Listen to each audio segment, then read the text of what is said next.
Friends, कैसे हैं आप लोग। उम्मीद है कि आप सब लोग अपने अपने घरों में बहुत ही स्वस्थ और मस्त होंगे। आज हम लोग class 6 chapter number 4 basic geometrical ideas के बारे में बात करेंगे। बेटा, आप सब लोगों के पास ज्योमेट्री बॉक्स होगा और ज्योमेट्री बॉक्स में बहुत सारी चीज़ें होती हैं, जैसे कंपास होता है, डिवाइडर होता है, स्केल होता है, पेंसिल होता है, कंपास होता है, प्रोटेक्टर होता है। इन सभी चीज़ों का यूज हम लोग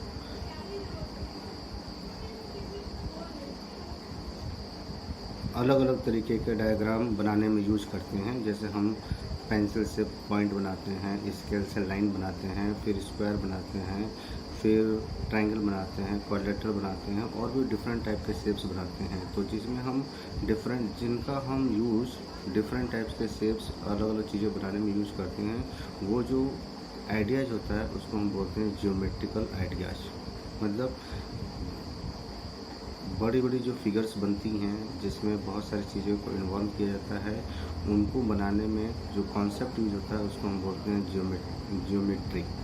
और ज्योमेट्री में जो हमें पढ़ना है आज आपको इस चैप्टर में, वो है basic geometrical ideas. Basic geometrical ideas का मतलब है कि इन फिगर्स को बनाने में हमको कौन कौन सी बेसिक चीज़ों को यूज करते हैं, जिससे कि हम कोई भी एक डायग्राम बना सकते हैं। तो सबसे पहले हम लोग इसमें पढ़ेंगे पॉइंट।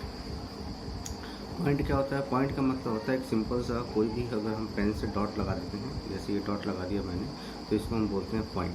और इसको अगर हम नाम दे दें तो जैसे पॉइंट ए, तो ये जगह पॉइंट ए, इसको हम रिप्रेजेंट लिखेंगे पॉइंट ए। या अगर हम कोई पॉइंट यहाँ पर लिख दें और इसका दूसरा नाम दे दें, जैसे पॉइंट पी है, तो हम इसको लिख सकते हैं पॉइंट पी। तो पॉइंट का मतलब होता है कि एक सिंपल सा डॉट को हम इस तरह से भी डिफाइन कर सकते हैं कि जिसकी लेंथ नहीं होती है उसको हम पॉइंट बोलते हैं। तो पॉइंट आप लोग समझ में आ गया। अब हम बात करते हैं लाइन सेगमेंट की। देखो, जब आप स्केल लेते हैं, स्केल से एक पर्टिकुलर डिस्टेंस अगर हम ड्रॉ करते हैं तो आपको एक स्ट्रेट लाइन ऐसे मिलती है। जैसे मान लो कि 5 सेंटीमीटर की आपने लाइन खींच दी, तो ये क्या हो गया, एक पॉइंट इसका ये हो गया ए और दूसरा पॉइंट क्या हो गया बी। तो ये जो लाइन होती, ये जो दो पॉइंट को मिलाने से लाइन बनती है, उसको हम बोलते हैं लाइन सेगमेंट। लाइन सेगमेंट का मतलब होता है कि ऐसी लाइन जिसका डिस्टेंस क्या होता है, फिक्स होता है। ऐसी लाइन जिसका डिस्टेंस फिक्स्ड हो, उसको हम लाइन कहते हैं। तो लाइन, अब जैसे दो पॉइंट हैं ए और बी, इसके बीच की कोई डिस्टेंस फिक्स होगी, तो इसको ज्वाइन करने के आपके और भी तरीके हैं। जैसे आप इधर से जा सकते हो, पॉइंट जैसे मान लो पी है और ये पॉइंट क्यू है, तो ए पी से क्यू तक इस तरह से भी जा सकते हो, ऐसे भी जा सकते हो,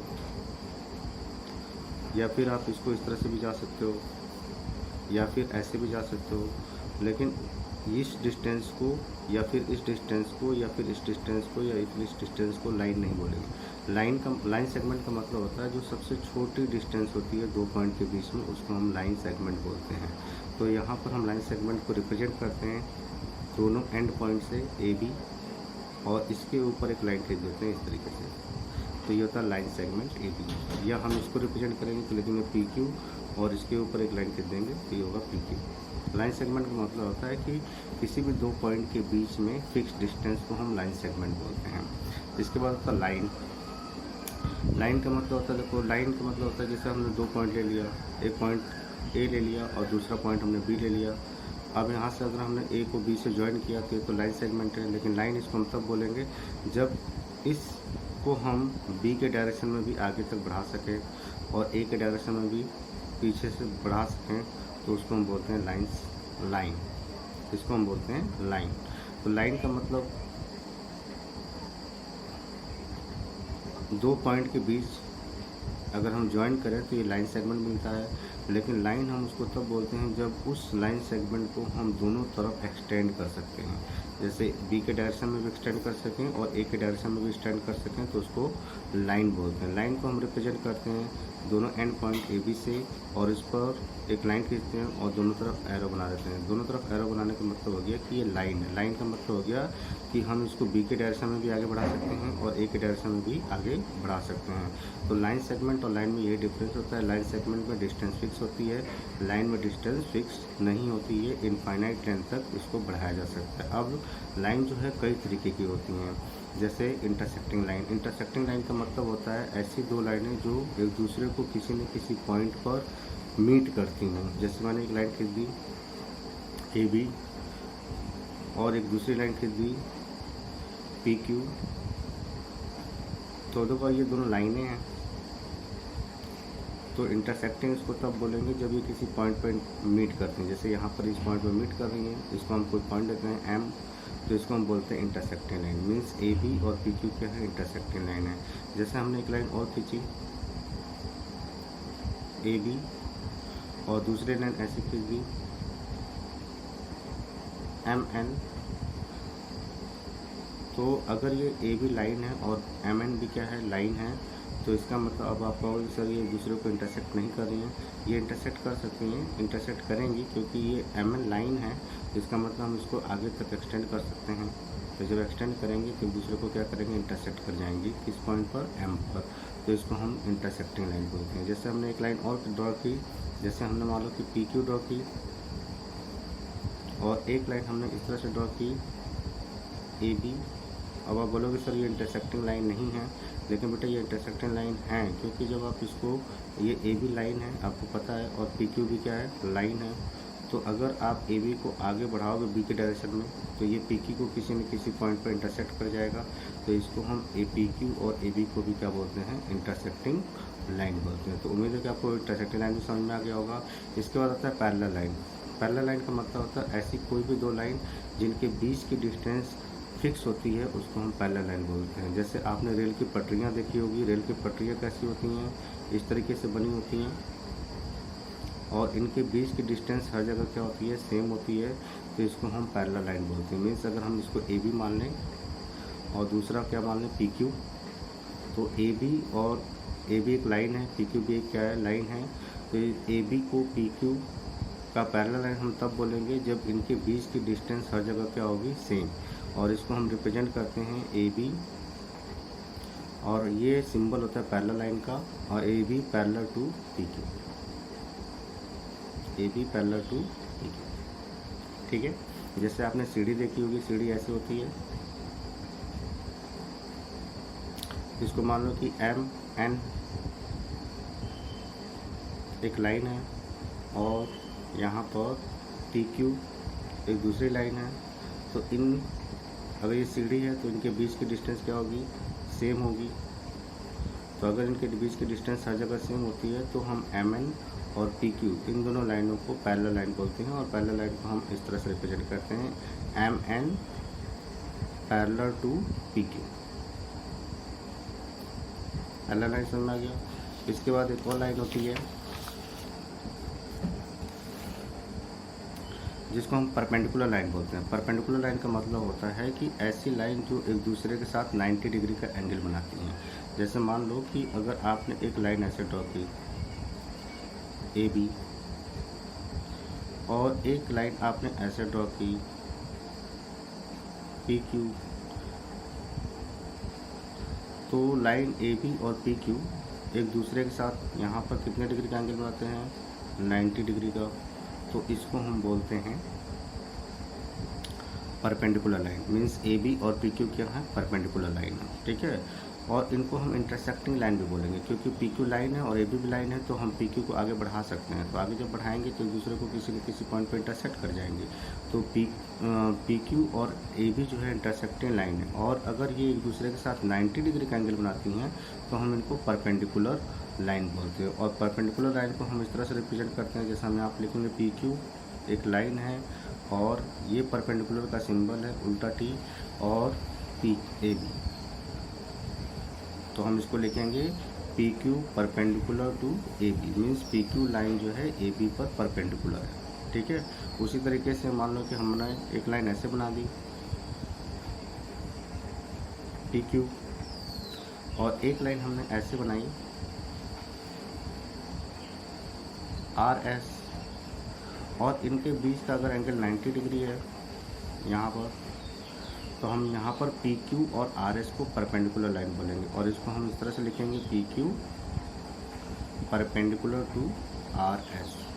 तो किसी भी दो लाइन को हम परपेंडिकुलर तब बोलते हैं जब वो एक दूसरे के साथ कितने डिग्री का एंगल बनाती हैं, 90 डिग्री का। और जो भी परपेंडिकुलर लाइन होगी वो इंटरसेक्टिंग लाइन भी होगी, लेकिन सभी इंटरसेक्टिंग लाइन परपेंडिकुलर लाइन नहीं होती हैं।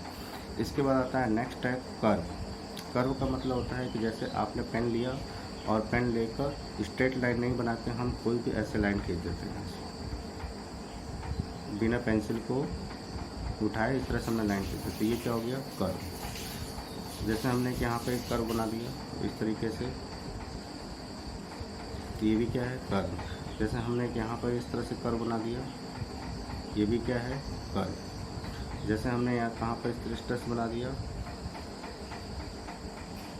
ये भी क्या है, कर्व। कर्व का मतलब होता है स्मूथ लाइन। जो स्मूथ लाइन होती हैं उसको हम क्या बोलते हैं, कर्व। अब कर्व जो होते हैं दो तरीके के होते हैं, एक तो होता है सिंपल कर्व और एक होता है कॉम्प्लेक्स कर्व। सिंपल कर्व का मतलब होता है कि ऐसा कर्व जो एक दूसरे को ओवरलैप नहीं करते। जैसे मैंने यहाँ से पेंसिल उठाई या पेन उठाया और इस तरह से हमने लाइन बनाया, और ये देखो ये कर्व जो है कहीं पर भी एक दूसरे को ओवरलैप नहीं कर रहा है, तो इसको हम बोलते हैं सिंपल कर्व। इसमें हमने बनाया, यहाँ से पेंसिल उठाया और इस तरह से बनाया ऐसे करके, तो आप देखो कि ये कहीं पर भी एक दूसरे को क्रॉस नहीं करते हैं, तो इसको भी हम क्या बोलते हैं, कर्व, सिंपल कर्व। लेकिन इसमें देखो, इसमें क्या हो गया, अगर हमने यहाँ से पेंसिल उठाया और इस तरह से बना रहे हैं, तो ये देखो यहाँ पे एक कुछ क्रॉस कर गए, तो ये जब क्रॉस कर जाएंगे तो इसको हम बोलते हैं कॉम्प्लेक्स कर्व। इसको क्या बोलते हैं, कॉम्प्लेक्स कर्व। जैसे ये भी क्या है, कॉम्प्लेक्स कर्व। अब हमें पढ़ना है, इसमें आपके क्लास में जो है सिर्फ सिंपल कर्व है। सिंपल कर्व दो तरीके के होते हैं, एक तो होता है ओपन और दूसरा होता है क्लोज। ओपन का मतलब जो है ये कर्व है, ये यहाँ से ओपन है तो इसको हम ओपन कर्व बोलेंगे। क्लोज का मतलब होता है जैसे हमने एक यहाँ से इस तरह से बनाया डायग्राम और ये कहीं जहाँ से स्टार्ट किया तो वहीं पर आके बंद हो गया, तो इसको हम बोलते हैं क्लोज कर्व। सिंपल कर्व दो तरीके के होते हैं, ओपन कर्व और क्लोज कर्व। कॉम्प्लेक्स कर्व का एक सिंपल से एग्जांपल दूँ तो जैसे गर्ल्स जो रहते हैं अपने बालों की जो चोटी बनाती हैं वो इस तरह से बनाती हैं, इस तरीके से, तो वो क्या होता है, वो कॉम्प्लेक्स कर्व होता है। ठीक है, जैसे 8 है, ये 8 जैसा लग रहा है, तो ये भी क्या होगा, कॉम्प्लेक्स कर्व होगा।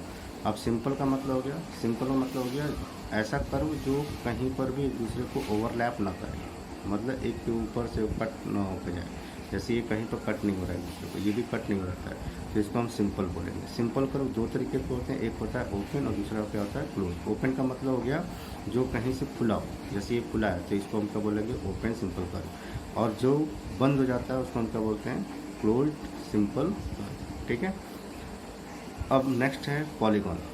पॉलीगॉन का मतलब होता है कि कोई भी ऐसा फिगर जो मोर देन 3 स्ट्रेट लाइन से बाउंड हो। कोई भी ऐसा फिगर जो मोर देन 3 स्ट्रेट लाइन से बाउंड होता है उसको हम पॉलीगॉन बोलते हैं। जैसे मान लो कि हमने एक डायग्राम बनाया, स्ट्रेट लाइन से बाउंड हो गया, ये 3 स्ट्रेट लाइन से बाउंड है, तो इसको हम पॉलीगॉन बोलते हैं। जो भी पॉलीगॉन होगा वो मोर देन 3 स्ट्रेट लाइन से बाउंड होता है। बाउंड का मतलब क्लोज होता है। जैसे मान लो कि हमने किस तरह से बनाया, तो ये भी क्या है, पॉलीगॉन है। जैसे मान लो कि हमने इस तरह से बनाया, तो ये भी क्या है, पॉलीगॉन है। पॉलीगॉन का मतलब होता है ऐसा क्लोज फिगर जो मोर देन 3 स्ट्रेट लाइन या 3 स्ट्रेट लाइन से बाउंड हो, उसको हम पॉलीगॉन बोलते हैं। लेकिन मैं कोई ऐसा डायग्राम बना दूँ जैसे इस तरह से बनाया और यहाँ पर इस तरह से कर दूँ, तो इसमें हम का पॉलीगॉन नहीं बोलेंगे। क्यों नहीं बोलेंगे, क्योंकि ये तो स्ट्रेट लाइन है, ये भी स्ट्रेट लाइन है, लेकिन ये क्या है, कर्व।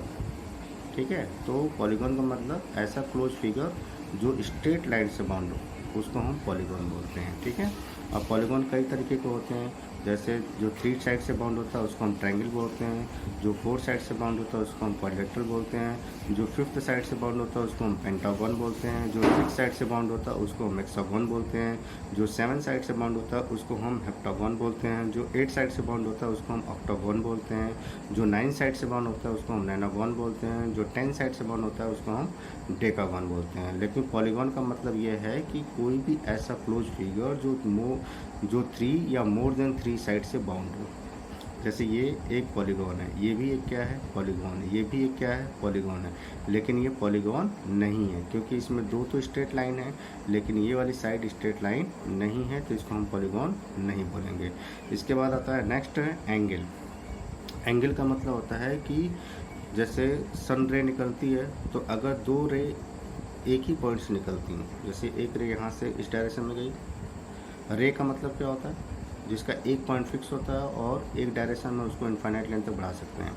एक रे इस डायरेक्शन में जा रही है और दूसरी रे इस डायरेक्शन में जा रही है, तो इन दोनों रे के बीच में ये जो इंक्लिनेशन होता है, इंक्लिनेशन का मतलब झुकाव, तो इस इंक्लिनेशन को हम बोलते हैं एंगल। इसको हम क्या बोलते हैं, एंगल। अब हम इस पॉइंट को ए ओ मान लेते हैं, इसको ए मान लेते हैं, इसको क्या मानते हैं, बी। तो हम एंगल को रिप्रेजेंट करने के लिए इस सिंबल का यूज़ करते हैं। ये सिंबल होता है एंगल को रिप्रेजेंट करने के लिए। तो एंगल, जिस पॉइंट पर एंगल बनता है उसको हम वर्टेक्स बोलते हैं। इसको क्या बोलते हैं, वर्टेक्स। और जिन 2 साइडों से मिलकर बनता है उसको आर्म्स बोलते हैं। तो जैसे ओ ए एक आर्म है और ओ बी भी क्या है, आर्म है। तो एंगल में कितनी आर्म होती हैं, 2, और एक वर्टेक्स होता है। ठीक है, तो अगर हम जब एंगल को रिप्रेजेंट करेंगे, तो हम एंगल को रिप्रेजेंट करने के लिए अगर हम यहाँ से स्टार्ट करें तो हम इसको लिखेंगे ए ओ बी, यानी ए ओ बी। अगर हम यहाँ से स्टार्ट करेंगे तो हम इसको लिखेंगे एंगल बी ओ ए, बी ओ ए। या फिर हम सिंपल जिस पॉइंट पर एंगल बनता है उससे रिप्रेजेंट कर सकते हैं, तो हम इसको लिखेंगे एंगल ओ।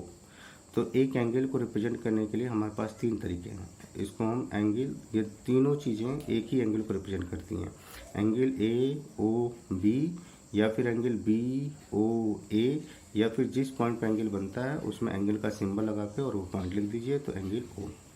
ठीक है, अब जब भी हम कोई एंगल बनाते हैं, जैसे ये एंगल बनाया हमने,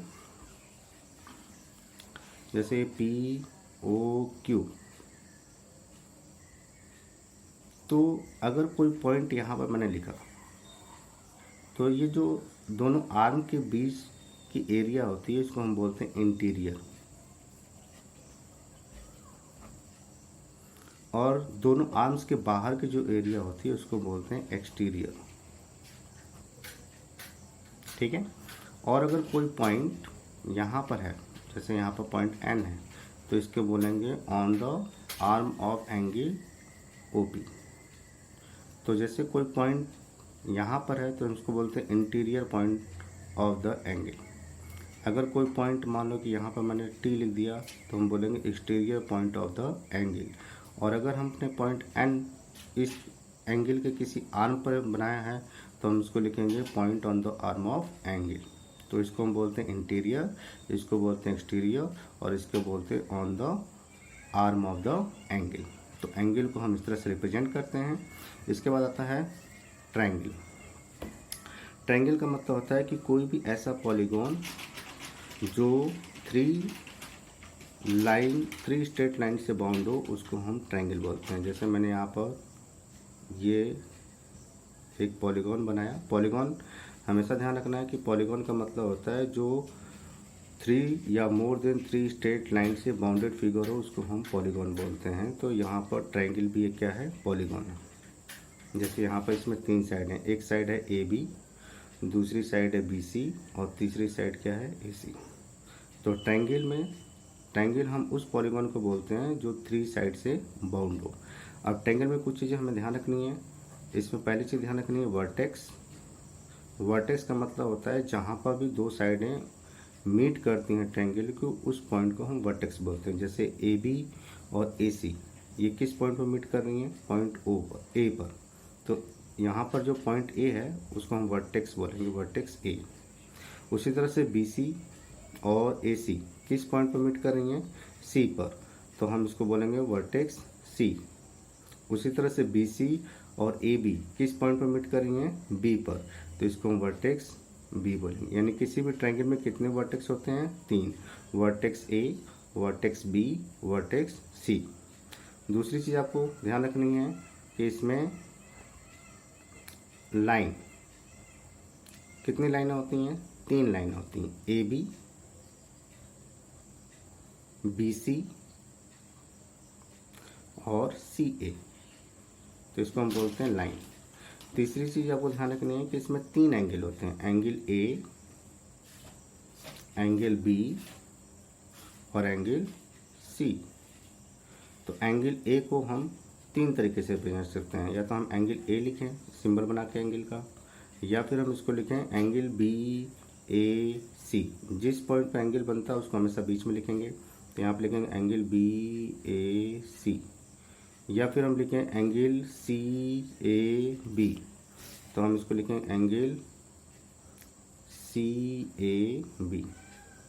ये जो मैंने रिप्रेजेंटेशन किया एंगल A, एंगल BAC और एंगल CAB, ये तीनों ही एंगल A को रिप्रेजेंट करते हैं, यानी इस एंगल को। उसी तरह से एंगल B को हम 3 तरीके से रिप्रेजेंट कर सकते हैं, या तो हम लिखेंगे एंगल B, या फिर हम लिखेंगे एंगल ABC, या फिर हम लिखेंगे एंगल CBA, तो हम लिखेंगे एंगल CBA। उसी तरह से एंगल हम C को भी 3 तरीके से रिप्रेजेंट कर सकते हैं, या तो हम लिखेंगे एंगल C, या फिर हम लिखेंगे BCA, या फिर हम लिखेंगे एंगल ACB। तो हम किसी भी ट्रायंगल में आपको ध्यान रखना है कि 3 वर्टेक्स होते हैं। वर्टेक्स का मतलब जहाँ पर भी ट्रायंगल की 2 साइडें एक दूसरे को मीट करती हैं उस पॉइंट को हम वर्टेक्स बोलते हैं। किसी भी ट्रायंगल में 3 साइडें होती हैं, या जिसको हम 3 लाइन्स भी बोल सकते हैं, तो इसमें 3 लाइन होंगी AB, BC और CA। किसी भी ट्रायंगल में 3 एंगल होते हैं जिसको हम 3 तरीके से रिप्रेजेंट कर सकते हैं, जैसे मैंने एंगल A लिखा है, या फिर हम इसी को रिप्रेजेंट करते हैं एंगल BAC, या फिर हम इसी को रिप्रेजेंट करते हैं एंगल CAB। उसी तरह से एंगल B को हम रिप्रेजेंट करते हैं एंगल B, या फिर एंगल ABC, या फिर एंगल CBA। उसी तरह से एंगल C को हम लिख सकते हैं एंगल C, या एंगल BCA, या फिर एंगल ACB। तो ट्रायंगल समझ में आ गया। इसके बाद नेक्स्ट है क्वाड्रिलेटरल। देखो, क्वाड्रिलेटरल भी एक पॉलीगॉन होता है जो कितनी साइड से मिलकर बना होता है? 4 साइड से, 4 स्ट्रेट लाइन से मिलके क्वाड्रिलेटरल बनता है। तो जैसे मैंने यहाँ पर एक क्वाड्रिलेटरल बना दिया, जैसे इसका मैंने नाम लिख दिया A, B, C और D, तो इसको हम बोलते हैं quadrilateral. Quadrilateral means any polygon which have bounded by 4 side. ऐसा कोई भी पॉलीगॉन जो 4 साइड से बाउंड होता है उसको हम क्वाड्रिलेटरल बोलते हैं। अब क्वाड्रिलेटरल में भी वर्टेक्स होगा, तो वर्टेक्स कितने हो जाएंगे? 4, vertex A, vertex B, vertex C, vertex D, यानी 4 vertex A, B and C and D। इसके बाद इसमें साइड होंगी, कितनी साइड होंगी? 4 साइड होंगी, AB, BC, CD and AD। तो इसमें 4 साइड होंगी, AB, BC, CD and DA या फिर AD। इससे कोई फ़र्क नहीं पड़ता है कि आप साइड को AB बोलते हो या फिर BA बोलते हो, साइड को BC बोलते हो या CB बोलते हो, साइड को CD बोलते हो या DC बोलते हो, साइड को DA लिखते हो या AD लिखते हो, इससे कोई फ़र्क नहीं पड़ता है। तो कितनी साइड हो गई? 4। कितने एंगल होते हैं? एंगल होंगे 4, और हर एंगल को लिखने के हमारे पास 3 तरीके होंगे। जैसे यहाँ पर एंगल A है, तो इसको हम लिखेंगे एंगल A। इसको हम और भी लिख सकते हैं, उसको आप अपने घर पे लिखना BAD, या फिर हम इसको लिख सकते हैं DAB। उसी तरह से एंगल B है, तो एंगल B को भी हम और भी 2 तरीके से लिख सकते हैं। हम लिख सकते हैं एंगल ABC या CBA। उसी तरह से एंगल C है, तो इसको हम एंगल सी लिखेंगे, या फिर लिखेंगे एंगल बी सी डी, या डी सी बी। उसी तरह से एंगल डी को भी हम बाकी और दो तरीके से लिख सकते हैं। हम लिख सकते हैं एंगल ए डी सी, या फिर सी डी ए। ठीक है, तो आपको 4 एंगल, किसी क्वाड्रिलेटरल में 4 वर्टेक्स होते हैं, 4 साइडें होती हैं, 4 एंगल होती हैं। इसमें एक चीज़ और ध्यान रखनी है, इसमें अपोजिट साइड भी होती है। अपोजिट साइड का मतलब होता है कि ऐसी 2 साइडें जो एक दूसरे के आमने सामने हो। जैसे ए बी के सामने कौन सी साइड है? C D. तो हम लिखेंगे A B and C D are opposite side. उसी तरह से A D and B C are opposite sides. तो आपको अपोजिट साइड जब पूछा जाए तो आमने सामने की साइड बोलना है। ठीक है, उसी तरह से इसमें होता है एडजेसेंट साइड। एडजेसेंट साइड का मतलब होता है कि ऐसी 2 साइडें जो एक दूसरे के आस पड़ोस में हो, यानी अगल बगल में हो। जैसे ए डी के बगल में कौन सी साइड है? D C. तो A D and D C are adjacent side. अब देखो ए डी के बगल में डी सी भी है, और ए डी के बगल में कौन सी साइड है? A B. तो हम A D and A B are also adjacent side. ठीक है, उसी तरह से डी सी के पड़ोस में और कौन सी साइड है? B C. तो हम D C and B C are adjacent side. उसी तरह से बी सी के पड़ोस में कौन सी है? A B. तो हम लिखेंगे B C and A B are adjacent side. Adjacent side का मतलब हो गया कि बेटा जो पड़ोस की साइडें होती हैं उनको एडजेसेंट साइड बोलते हैं।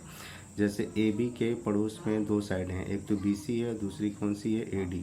तो हम ए बी का एडजेसेंट साइड आपसे कोई पूछेगा तो आप बता सकते हो कि बी सी है, या फिर ए बी का एडजेसेंट साइड क्या है? ए डी है।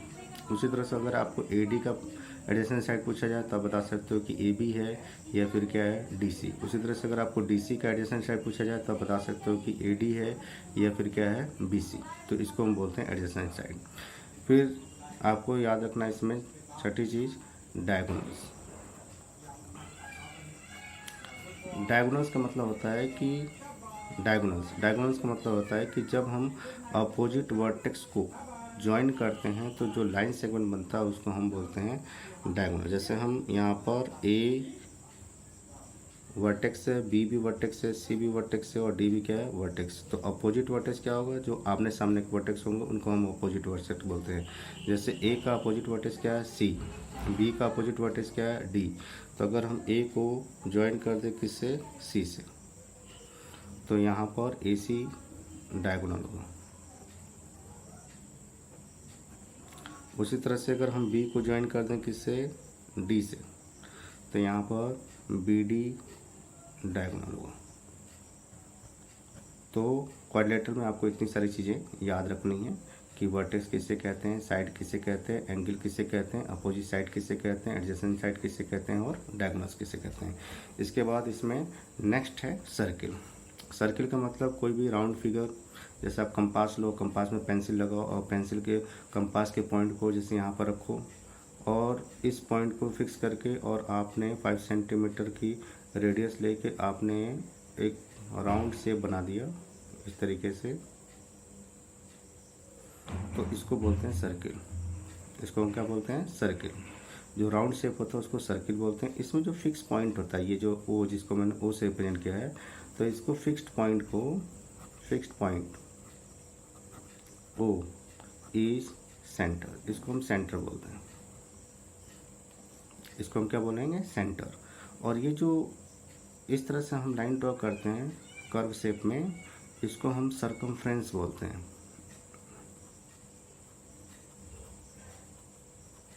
इसको हम बोलते हैं सर्कमफ्रेंस। अब मान लो कि इस पॉइंट से इसके सर्कमफ्रेंस पर हमने एक पॉइंट ले लिया, ए और इसको हमने ज्वाइन कर दिया, तो इसको हम क्या बोलेंगे, इसको बोलते हैं रेडियस। और एक सर्किल में बहुत सारे रेडियस हो सकते हैं, जैसे मैंने एक पॉइंट यहाँ लेके ज्वाइन कर दिया तो ये भी क्या कहलाएगा, रेडियस। एक पॉइंट मैंने यहाँ लेके ज्वाइन कर दिया तो ये भी क्या कहलाएगा, रेडियस। तो रेडियस समझ में आ गया। अब इसके बाद आता है